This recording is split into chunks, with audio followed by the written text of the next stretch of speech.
Hi, I'm Rowena. After a 12-hour train ride through a snowstorm, just to surprise my parents on their 40th anniversary, I walked into something I wasn't supposed to hear. My husband's voice, laughing, mocking me. And that was just the beginning. Turns out the man I loved had been bleeding me dry, financially, emotionally, for years. Ever been betrayed by the one you trusted most? Before we begin, what time are you listening and where from? Drop a comment below. I'd love to know who's on this journey with me. After nearly 12 grueling hours on a storm-lashed train from Providence to Springfield, I stepped onto the snowy platform feeling like a half-frozen rag doll. The wind barreled across the station with the force of a freight train, slapping my face and cutting through my wool coat like it was paper. My fingers had long since gone numb. The cake box I clutched in both hands trembled from the cold, or maybe from nerves. Either way, I was barely holding it together. But underneath the exhaustion, I carried something fragile: hope. It was my parents' 40th anniversary. 40 years of love, forgiveness, sacrifices, and secrets. And they'd made it. I had grown up watching them weather storms, emotional ones, financial ones, and never once did they let go of each other's hands. To honor that, I thought I'd surprise them a day early. I hadn't been home in a while. Things with Silas had been complicated. Distance between us had grown so gradually, I didn't notice it until the silence at dinner stretched longer than the meal. So I thought, maybe being around love that lasts would remind me what it's supposed to feel like. I didn't tell anyone I was coming. Not my parents, not Silas, especially not Silas. He had plans to meet his brother Grant this weekend anyway, or so he said. My ride couldn't get down the hill, plows hadn't touched the street yet, so I hiked the last 2 blocks, my boots crunching through fresh snow. The air smelled like frozen metal and pine. I felt like a ghost floating through my childhood neighborhood. The porch light was on when I reached the house. Warm yellow light spilled from the kitchen window, casting long shadows over the driveway. For a second, I smiled. Home. I used my old key to quietly open the side door, careful not to drop the cake I'd special ordered from that bakery my mom always raved about. I figured I'd sneak in, set the cake on the table, and yell surprise. It was the kind of thing she'd gush about for weeks. Something simple, but meaningful. The second I stepped inside, warmth rushed over me, and so did their voices. Laughter. Not my parents, not soft family talk. It was male, careless, deep. Silas and Grant. I stayed still in the hallway, adjusting my grip on the box. I was about to call out when I heard my name. "She still believes anniversaries matter," Silas said with a low chuckle. "She probably thinks showing up with cake is some grand gesture." Grant's voice followed, soaked in condescension. "She's a sentimental idiot, man. You've got her right where you want her. Just keep her in that bubble." I didn't breathe. Not a sound escaped me. Their words filtered through the doorway like poison. "She's loyal," Silas went on, tone sharpening. "That's the thing. She'll forgive anything if you look sorry enough. You just have to bleed her slow." I thought I'd misunderstood. Grant replied, "If she ever finds out, you do what you always do. Cry, blame stress, flip it on her. Hell, she's probably already blaming herself for whatever you're doing." Then came the sound that broke me. Their laughter. Sharp, echoing, cruel. My name became a punchline in a room I thought was mine. I stared down at the cake box in my hands. My arms suddenly felt weak. The box dropped. It hit the hardwood floor with a dull, tragic thud. I didn't even hear it splatter. What I did hear was the silence that followed in the kitchen. Then, footsteps, muffled, hesitant. But I didn't wait. I turned around and walked out the same door I came in, snow rushing into my boots. My legs moved on their own. I didn't slam the door. I didn't scream. I didn't cry. I just moved through the storm as if it would wipe the last 10 minutes from my memory. It didn't. The snow got heavier as I walked, soaking through my jeans. I passed the park where I used to ride my bike as a kid, the church with the crooked steeple. My mind reeled, flipping through every memory of Silas with fresh eyes, his deflections, his absences, the times I apologized when I didn't know what I'd done wrong. I stumbled into a roadside inn on the far side of town, one of those places with flickering neon signs and cigarette-scented lobbies. Paid in cash, signed the logbook under a fake last name I hadn't used since college. When I got to the room, I sat on the edge of the bed and stared at the wall for what felt like hours. The heating unit rattled to life. My phone buzzed in my coat pocket. I didn't check it. Instead, I turned it off. There were no excuses that could explain what I'd heard. No apology that could unbreak what had just shattered. But the worst part, the part I hated myself for, was that some part of me still hoped he didn't mean it. Some small, pathetic corner of my heart wanted to believe I had misunderstood, that they were joking, that I was tired, frozen, wrong. But I wasn't, and that hurt worse than the betrayal. Instead of crying, I pulled the hotel notepad toward me, its cheap pages thin and off-white. I began writing, not to make sense of what I heard, but to survive it. The words didn't make the pain disappear, but they gave it shape. And shape meant control. The morning after felt like moving through wet cement. I checked out of the inn just after sunrise and boarded the earliest train back to Providence. I didn't go home right away. I wandered into a cafe 2 blocks from our house, ordered a coffee I didn't drink, and stared out the window for 30 minutes. My mind kept circling back to one thing. Did he mean every word? Or was it all some sick performance for Grant? By the time I let myself into our house, I'd stopped caring about the answer. Silas wasn't home. That didn't surprise me. His calendar had a boys' night marked for the weekend. The house was just as I left it. Throw pillows neatly arranged, a candle half burned on the console table, a vase of wilted flowers. I dropped my coat over the banister and walked straight to the office. If he thought I'd be too emotional to ask questions, he clearly forgot who he married. I opened the laptop, logged into our shared banking dashboard, and clicked through our accounts. The usual numbers stared back at me: grocery bills, streaming services, one big restaurant tab in Grant's name from a few nights ago. Then I saw it. Under loans and liabilities, a $30,000 personal loan, approved 2 months ago, under my name. My stomach dropped. I opened the document, scrolled to the bottom, and stared at the signature. My name in my handwriting, except not. It was too clean, too round, the curves too perfect, like someone had practiced on lined paper. I never signed that loan. My breathing became shallow. I double-checked the approval email tied to my address. Whoever had done this had access to everything: our bank, my inbox, my tax records. The realization burned hotter than anger. It was betrayal with a paper trail. My chest tight, I began printing. Every loan detail, every email, every date. I organized everything into folders and saved backup copies onto a USB drive. I'd had students cheat on term papers more convincingly than this. I walked into the kitchen, poured myself a glass of water, and let it sit untouched. Needing a break, I picked up my phone and opened social media, more out of habit than curiosity. But what I saw there struck a different nerve. A photo. Silas, at a crowded table. Grant next to him, flanked by others I vaguely recognized. Laughter frozen in time, sparkling wine mid-toast, a caption read, "Freedom tastes sweet." Hashtags, #NoChains, #FreshStart, #Cheers to this. People commented with flame emojis and inside jokes. Not a single mention of me. Not one person asked, "Where's Rowena?" I put the phone down slowly. For a moment, I let myself remember our wedding day. The sound of my mother's voice during her speech. Love means staying, especially through the storms. I'd cried then, thinking how lucky I was to marry someone like Silas. He'd promised, "You'll never face anything alone." Now here I was, printing proof of the lies while he celebrated his freedom. No, I wasn't going to call him. Not yet. This wasn't about catching him in a lie. This was about building a wall high enough that when I finally walked away, it wouldn't just be emotional. It would be legal, financial, airtight. That afternoon, I took the USB and tucked it into my old jewelry box, behind a false panel. It had belonged to my grandmother. She used to keep her will there. I figured that was fitting. Just before sunset, my phone lit up. Silas's name. I stared at the screen, watching the seconds count up. "Hey, babe," his voicemail began, casual and empty. "Haven't heard from you. Thought you'd be back by now. Call me?"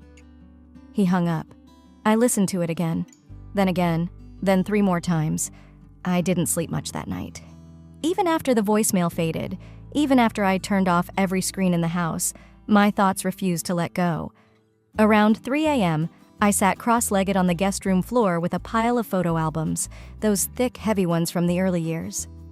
I told myself I was just trying to clear my head, but I was looking for proof, something to confirm the truth my gut had known long before my ears caught up. One picture caught my attention. Our engagement party, there we were, all smiles and champagne. But in the background stood Claire, Silas's ex. She hadn't stayed long that day, just one drink, some awkward conversation, then she vanished without a goodbye. At the time, I'd believed her excuse, headache. But now I remembered something else, something I hadn't thought about in years. She'd pulled me aside near the coat rack and said, "Hey, just make sure you keep your accounts separate, okay?" I laughed, thought it was a dig. She smiled tightly and walked out. Back then, I'd thought it was jealousy. Now, I wondered if it was a warning. That morning, Silas texted, "My folks want to do brunch. You coming?" It read casual, like nothing was wrong, like he hadn't forged my name or humiliated me in front of his brother. I almost ignored it. But then I remembered, playing along gave me access, and access was power. The restaurant was a glossy kind of local spot. Everything smelled like truffle oil and burnt sugar. I wore black. Grant was already at the table, wearing a smug grin that made my teeth grind. Silas's parents showed up a few minutes later. Marjorie kissed me like nothing was off, and his father, Barry, gave a distracted half-hug while checking his phone. I barely touched my food. Halfway through the meal, it started. Marjorie tilted her head and asked, "You seem tense lately, sweetie. Work stress?" Before I could answer, Grant snorted. "She's always overanalyzing everything. You know how she gets." Barry chimed in, eyes still on his phone. "Silas told us he's been under a lot of pressure. Maybe some things are just being misunderstood." I bit my tongue so hard I tasted copper. Misunderstood? Grant leaned in. "You ever think maybe you're blowing things out of proportion?" I stared at him, trying not to show the tremble in my fingers under the table. In my purse was a printed copy of the loan approval. His name was on one of the restaurant transactions used to validate the application. I knew that. He didn't know I knew. So I smiled, small, neutral, like someone who hadn't just been sucker punched by 4 people pretending concern while twisting the blade. Marjorie offered another gem before dessert. "Silas told us you've been distant. That hurts him, honey. He's trying so hard." I felt heat rise up my neck, but I kept my voice steady. "You're right, he is trying." The silence that followed told me they'd heard the venom beneath the politeness. After brunch, I went straight to Camille's. She opened the door in sweatpants, a towel around her neck. "You look like you need bourbon or a crowbar, maybe both." I sat on her couch and told her everything: the loan, the photo, the forged signature, the brunch. Camille didn't flinch. Instead, she leaned back and said, "Rowena, they've been making you feel crazy for years. This isn't new. You're just finally waking up." That's when I cried. Not loud, not broken, just steady, quiet tears that soaked into her throw pillow while she rubbed my back. "You're not crazy," she said. "You're just seeing the full picture now." By nightfall, I had calmed enough to think clearly. I made 3 sets of everything: digital copies, printed documents, time-stamped photos. 1 copy went into Camille's safe, the second into a locked drawer in my office at school. The third, I slid into the hollowed-out back cover of an old copy of Wuthering Heights on our living room shelf. Silas never touched the classics. As I closed the book, I heard my phone buzz again. Another voicemail, another performance. But I didn't listen this time. I didn't need more words to know who he really was. I had made up my mind before the sun came up. No big fights, no screaming match, just the sound of a zipper sliding closed. Silas had left early to meet Grant for a gym session and brunch. The house was quiet, still dim in that soft Saturday morning light. I stood in our bedroom doorway with an open suitcase on the bed. It had been years since I packed for anything other than a weekend conference or family trip. But this was different. This time, I wasn't packing to leave. I was packing to reclaim space. I chose my steps carefully. The green sweater from the Vermont trip? Mine. The scarf my sister gifted me? Also mine. I didn't touch the drawer with our shared winter gloves. I left the anniversary quilt folded at the foot of the bed. Not because it meant anything anymore, but because it didn't. I reached under the bed for the jewelry box with the false panel. The USB was still there. Next to it, my grandmother's silver watch, the one I wore on our wedding day. I clasped it onto my wrist without hesitation. Some things were meant to stay with you. As I moved through the house, I erased pieces of myself. Not all, just enough. I took my framed diplomas from the hallway but left the family portrait from the Bahamas trip. I emptied my side of the bathroom cabinet but left my toothbrush in the holder. I wanted Silas to see the gaps, to feel the presence of my absence. This wasn't disappearing. This was haunting with intent. I opened my nightstand to grab my writing journal. It wasn't there. I checked again, pulled the drawer all the way out. Nothing. A strange hollowness grew in my chest. That journal held more than grocery lists or daily notes. It held my breakdowns, my dreams, my rage when I had no one to share it with. I searched the house in silence. It took me a while, but I found it, tucked into the drawer of Silas's office desk, beneath a folder labeled Passive Income Ideas. I flipped through it in disbelief. Pages ripped out, some stuffed back in at the wrong spots.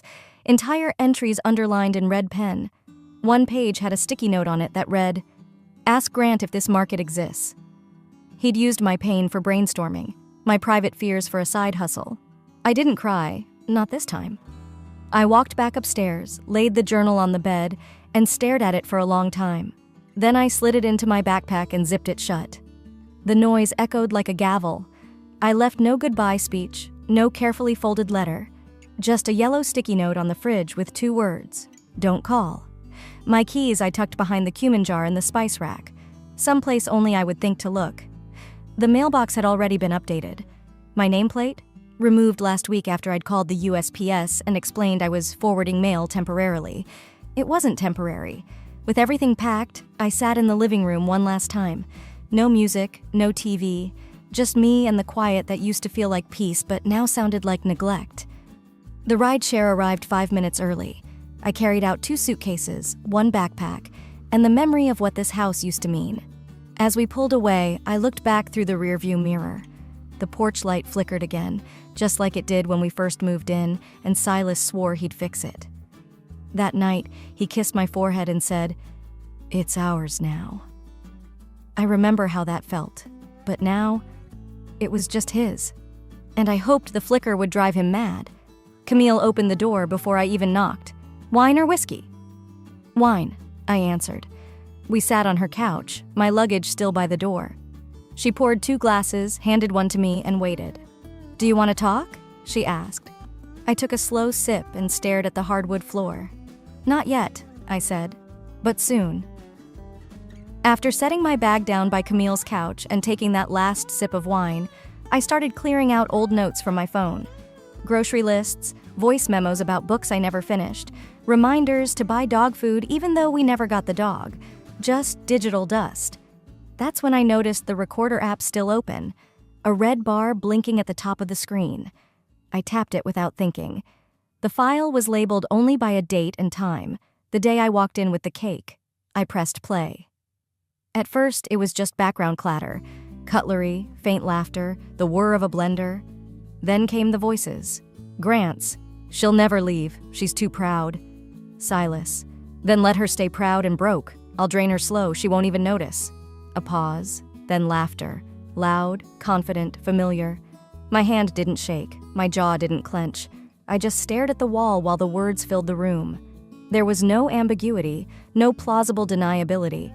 This wasn't a joke gone sideways. It was strategy. Cruel, calculated, disgusting. I stopped the recording and copied it. 3 places: cloud, external drive, encrypted folder on my laptop. Then I emailed a copy to myself. Subject line, truth. When I walked into the kitchen, Camille looked up from the sink. "You okay?" I handed her the phone. "Listen." She played it once, no questions. Then a second time, slower. She didn't blink, didn't speak until the very end. "He said that to his brother, about you." I nodded. "You need a lawyer. Not later, now." I nodded again. While she poured coffee, I sat at the counter Googling names. I didn't need dramatic. I needed effective, quiet, sharp, strategic. That afternoon, I drove to Springfield. My parents' house still smelled like lemon wood polish and Sunday roasts. My mother opened the door with that worried, pursed lip expression she always wore when someone cried during a holiday. I hugged her longer than I expected. She didn't ask anything, just led me to the kitchen, made tea, and waited. "I need to play you something," I said. She glanced at my father, then back at me. I hit play. My mother went pale. My father didn't move until the recording ended. Then he stood up without a word and disappeared down the hallway. A moment later, he returned with an old lockbox and set it on the table. "I used these guys when my business partner tried to cheat me out of land rights in 03, he said, flipping open a leather folder. "They're discreet, but brutal when they need to be." My mother reached across the table, gripped my hand. "You're not alone, baby." I think that hurt more than the betrayal, realizing I'd been walking through it alone by choice. Out of embarrassment, out of fear. That ends now. The next morning, I made the call. Attorney Shelley Marks. Appointment set for Thursday. When I tried to offer to cover the retainer myself, my father cut me off with a look. "You gave that man 7 years. You owe him nothing more." For once, I didn't argue. That evening, I curled up in Camille's guest room with my laptop. I wasn't doom-scrolling or analyzing his financials again, just breathing, slowly, intentionally. Then I checked my email. One new message. Subject: "Where the hell are you? You're making me look bad." No greeting, no concern, just image control. I stared at the screen for a full minute before closing the lid. Good. The alert pinged just after breakfast. I was pouring coffee at Camille's counter when my phone buzzed with a notification from the bank. Loan verification status, delayed due to missing documents. I froze mid-pour. Missing documents? No. Everything had been submitted 2 days ago, digitally and in print, by Shelley's paralegal herself. I tapped the notification open, quickly scanning the vague update before calling Shelley's office. Her assistant patched me through almost immediately. "They're stonewalling us," Shelley said, voice clipped. "Your request for verification, somehow it never made it into the review queue. I followed up myself. Turns out someone in their risk management team flagged it for internal review." My chest went tight. "Internal review?" "Someone with influence delayed it, probably Grant," she said, not sugarcoating a thing. "He used to be a finance officer, right?" I nodded, jaw clenched.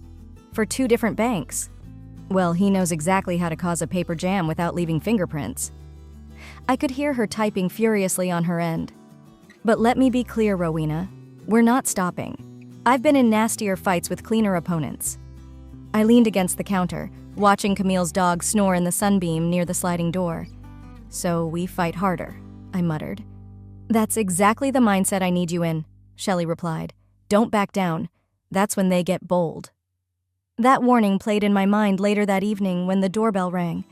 Camille was making pasta in the kitchen, the house smelling like garlic and comfort. I peeked through the window and stiffened. Silas. He stood on the porch with a crumpled hoodie and a bottle of something half-drunk tucked in his coat pocket. His eyes were bloodshot. His balance, questionable. Camille opened the door before I could stop her. "Silas?" "I just want to talk to her," he slurred. "She won't answer my calls." "Because she doesn't want to talk," Camille replied, calm but firm. "Now's not the time. She's still my wife." At that, I stepped into view behind Camille. "No, Silas. You gave up that title the night you and Grant decided to plot your little insurance scam." His eyes darted to mine. "You don't understand. He twisted what I said." I tilted my head. "He recorded it?" Silas blinked. "What?" "Never mind," I said. "You need to leave. Now." He took a sloppy step forward. "You still love me? This can't be how it ends." Camille lifted her phone and tapped the record button. It beeped, obvious and intentional. "You're drunk. You're not here to talk. You're here to manipulate," she said. He turned to her. "What is this, a setup? You think you're better than me?" I stepped aside and pointed to the hallway. "You have 10 seconds to leave before this becomes a police matter." He laughed, bitter and broken. "You think you're gonna win? You think that recording means anything? I made you." I walked past him slowly, deliberately, and locked myself in the guest room without another word. The next morning, I filed for a temporary restraining order. Camille helped me type out the report while sipping her second coffee, the scent of hazelnut and resolve strong in the air. I sent the audio file to Shelley and uploaded a backup to the cloud under a folder labeled Escalations. This wasn't about reconciliation anymore. It was containment. I realized something as I signed the last page. Silas wasn't sorry. He was scared. And that made him more dangerous, not less. Around lunch, another voicemail arrived. It was Grant. "You're gonna regret this," he said, voice low and venomous. "You think you're some kind of martyr? Watch what happens next." I played it twice, saved it, labeled it Evidence 002. Then I opened my own recording app and hit record. My voice was steady. "This is Rowena March. If anything happens to me, my attorney has copies of everything. This is me taking control." I looked up at Camille, who stood in the doorway with folded arms and a knowing nod. It was time they saw what I could really do. I hadn't planned to check my messages that morning, but when my phone vibrated on Camille's counter and a familiar name flashed across the screen, one I hadn't seen in months, I paused. The message was short, blunt, from Monica, a former colleague of Silas's. "You didn't hear it from me, but something's happening at his firm. Check today's HR bulletin." I opened my laptop. The internal memo was already circulating online. A formal notice about a pending investigation into financial discrepancies, unauthorized access to client funds, and falsified records. Silas's name wasn't in the headline, but the details were unmistakably his territory, his top clients, his dates. I stared at the screen, then leaned back in my chair. The silence in Camille's apartment felt different now, not like a shelter, but a war room. Something in the walls themselves had shifted. He was unraveling. Later that afternoon, I heard Camille swear softly from across the room. She'd opened her email and froze mid-sentence. "What is it?" I asked. She didn't answer right away, just turned her laptop to face me. "Back off. You're in over your head. You're not bulletproof either. G. Grant." He had emailed her directly, threatening her, plain and simple. But what he didn't know, what he never factored into his calculations, was that Camille wasn't like me. Camille didn't hesitate. She already had her contact at the precinct on speed dial. Within minutes, she'd forwarded both the voicemail and the email to a detective we trusted, the same officer who'd walked her through filing the initial restraining order. By the time the sun went down, an official investigation into Grant's intimidation was opened. She exhaled hard after sending the message. "That man thinks everyone's bluffing," she said. "But not this time." I nodded. "They thought silence meant weakness." Camille raised her glass. "Let's teach them different." The next day, she filed a formal complaint with the state bar. The recording of Silas's drunken visit was submitted alongside Grant's message. Camille's statement was strong, calm, irrefutable. No melodrama, just facts. Meanwhile, I met with a human resources investigator at Silas's firm. They'd called, requesting clarification on several entries in his client logs. Apparently, someone had flagged inconsistencies weeks ago, but the audio file I'd provided was the tipping point. "You understand this could affect more than his job," the woman on the other end of the call warned. "Depending on how far this goes." "I understand," I said. "Do what you must." It wasn't revenge I wanted anymore. It was clarity, control, truth.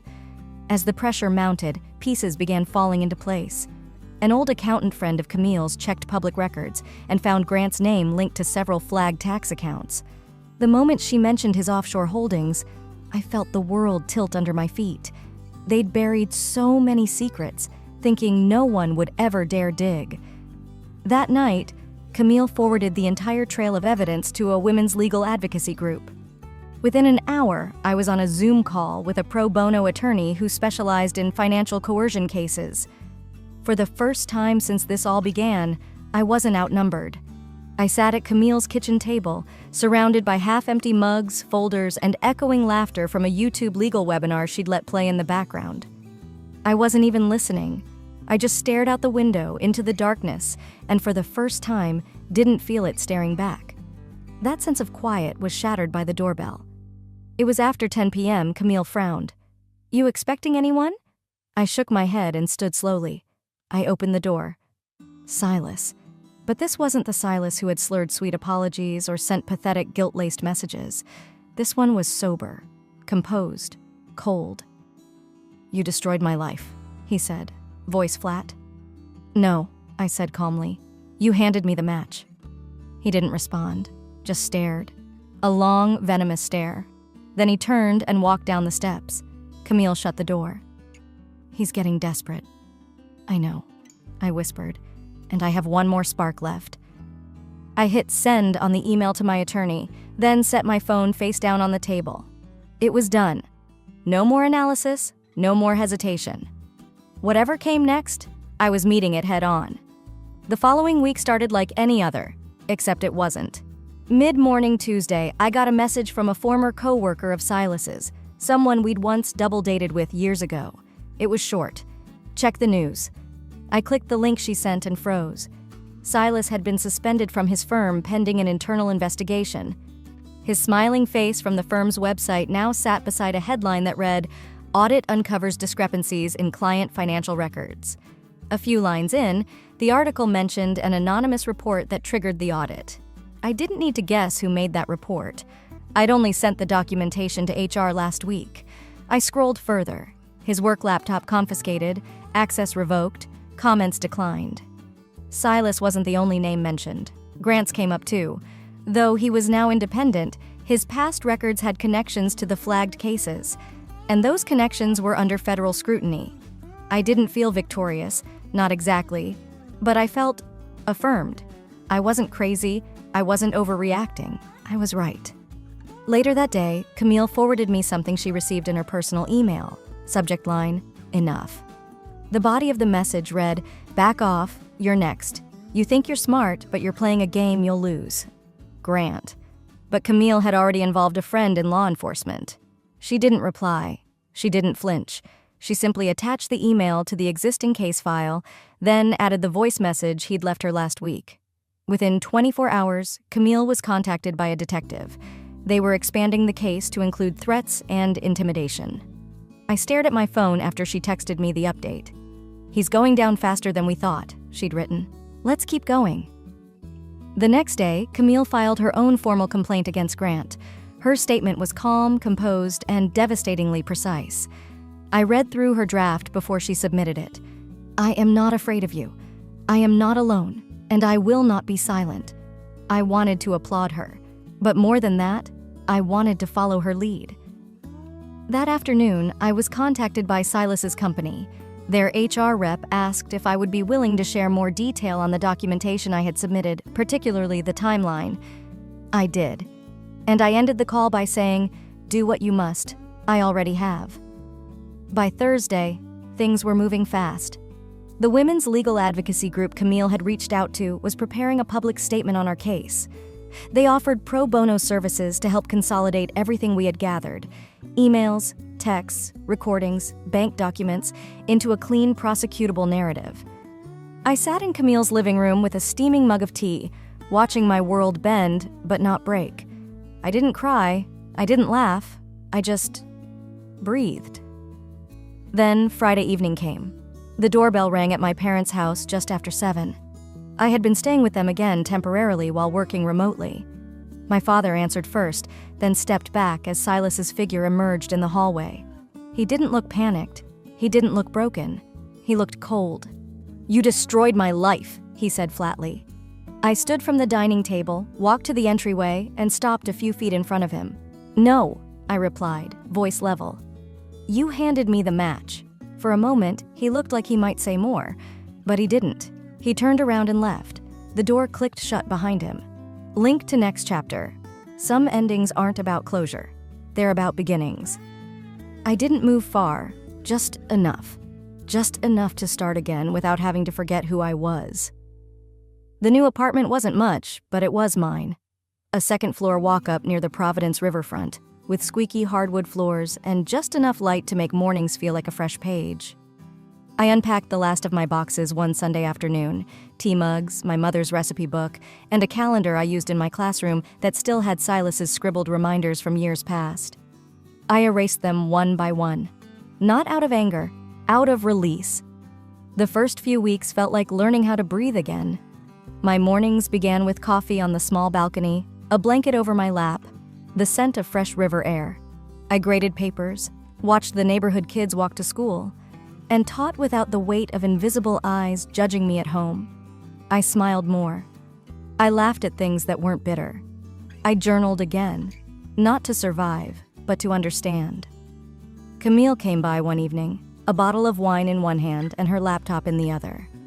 "Grant's name just hit the local news," she said, tossing her bag on the couch. "Fraud case is public. You should see the comments." I didn't ask to read them. I didn't need the noise, but I was grateful. For her. For the silence that had spoken louder than every confrontation I ever tried to avoid. "You know," Camille added as we poured glasses, "the way you handled this, it's louder than shouting. It's strength." I nodded. "It didn't feel like strength most days." She smiled gently. "That's exactly why it was." A few Saturdays later, I walked through the farmer's market downtown. The scent of fresh basil, sourdough bread, and oranges filled the air. It was peaceful until I saw him. Silas. He was standing by a vendor, thinner, his hair messier than I remembered. No one clung to his side, no phone in hand. He looked older. Not from time, but from consequence. We locked eyes for a moment. He gave a nod, tentative. "I hope you're okay." "I am," I said, and I meant it. He didn't follow. He didn't try to explain, and I was thankful for that small mercy. Later that night, I sat on the balcony with a blanket and a journal. I wrote a letter I'd never send.